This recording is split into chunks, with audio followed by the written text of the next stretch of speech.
চা একটা অনুভূতির নাম, কিছু স্মৃতি, জমানো ব্যথার উদযাপন, উপচে পড়া আনন্দকে উপভোগ করার নামই হলো চা। আমার কোনো এক জন্মদিনে দাদাভাই এই মগটি গিফট দিয়েছিল।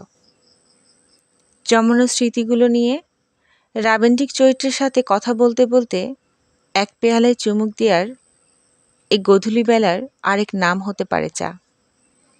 কখনো কখনো চায়ের কাপে শুরু হওয়া প্রেমের গল্প চাতেই শেষ হয়ে যায়। সবাই ছেড়ে যাওয়া একলা মানুষটার আরেক সঙ্গীর নাম হতে পারে চা। প্রচুর কাজের চাপে একটু ফুসরতের আরেক উপাধি হলো চা। আজ আন্তর্জাতিক চা দিবসে সবাইকে জানায় আন্তরিক শুভেচ্ছা। কোনো এক চায়ের আড্ডায় হয়তো দেখা হয়ে যেতে পারে আপনার সাথে। ততদিনে ভালো থাকুন সবাই। বেলা অবেলায় চায়ের আড্ডায় জমবে অনেক গল্প। ভালো থাকবেন।